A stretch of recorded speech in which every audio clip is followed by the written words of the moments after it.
जय श्री राधे। श्री हरिवंश राधा वल्लभ लाल की सदा जय हो।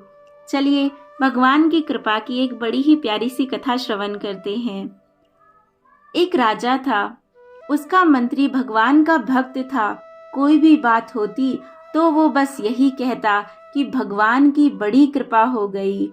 एक दिन राजा के बेटे की मृत्यु हो गई।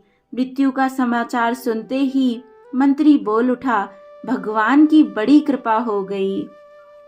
यह बात राजा को बहुत बुरी लगी, पर वह चुप रहा। कुछ दिनों के बाद राजा की पत्नी की भी मृत्यु हो गई।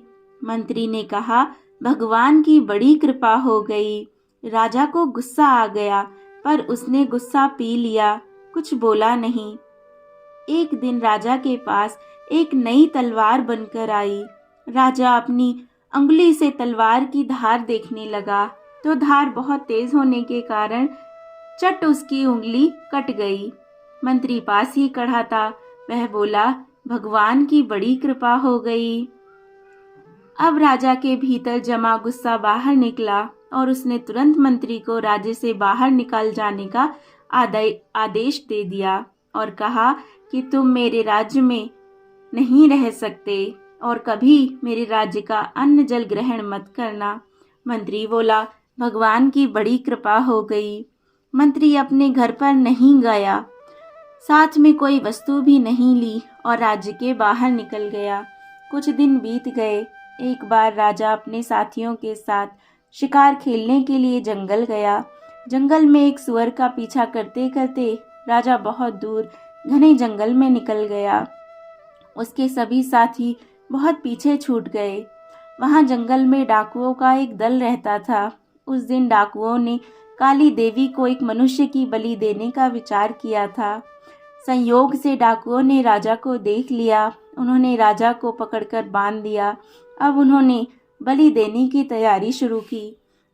जब पूरी तैयारी हो गई तब डाकुओं ने पुरोहित ने राजा से पूछा, तुम्हारा बेटा जीवित है? राजा बोला, नहीं, वह मर गया है। पुरोहित ने कहा कि इसका तो हृदय जला हुआ है। पुरोहित ने फिर पूछा, तुम्हारी पत्नी जीवित है? राजा बोला, वह भी मर चुकी है। पुरोहित ने कहा कि यह तो आधे अंग का है, अतः यह बलि के योग्य नहीं है, परंतु हो सकता है कि यह मरने के भय से झूठ बोल रहा हो।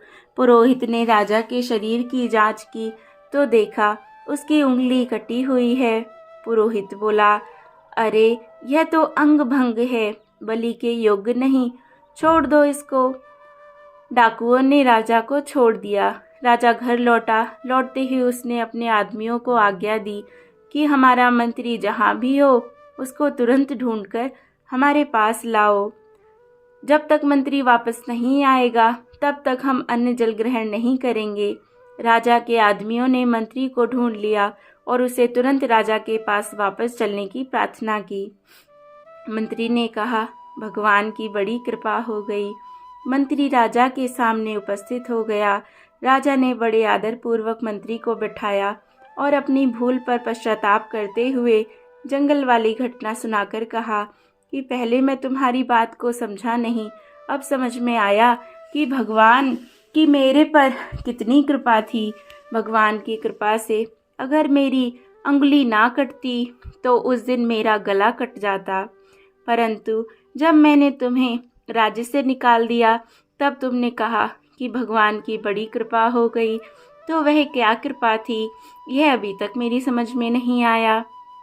तो मंत्री बोला, महाराज, जब आप शिकार करने गए तब मैं भी आपके साथ जंगल में जाता। आपके साथ मैं भी जंगल में बहुत दूर निकल जाता, क्योंकि मेरा घोड़ा आपके घोड़े से कम तेज नहीं है। डाकू लोग आपके साथ मुझे भी पकड़ लेते। आपकी तो उंगली कटी होने के कारण आप बच जाते, पर मेरा तो उस दिन गला ही कट जाता। इसीलिए भगवान की कृपा से मैं आपके साथ नहीं था, राज्य से बाहर था, अतः मरने से बच गया। अब मैं पुनः अपनी जगह वापस आ गया। यह भगवान की कृपा ही तो है ना। जय जय श्री राधे। ऐसे कई प्रसंग हमारे जीवन में भी आते हैं जब हमें लगता है कि बहुत अनिष्ट हो गया, लेकिन कहीं ना कहीं ये भगवान की ही व्यवस्था होती है हमारे लिए। और भक्त को तो सदा यही समझना चाहिए कि जो भी हो रहा है वो भगवान की कृपा ही है, और इसमें ही मेरा कहीं ना कहीं कुछ भला है, तभी भगवान कर रहे हैं। जय जय श्री राधे। आगे हम बहुत सुंदर सुंदर कथाएं श्रवण करेंगे। अगर आपने चैनल को लाइक ना किया हो, सब्सक्राइब ज़रूर करें और बेल आइकन ज़रूर दबाएं। जय जय श्री राधे श्याम।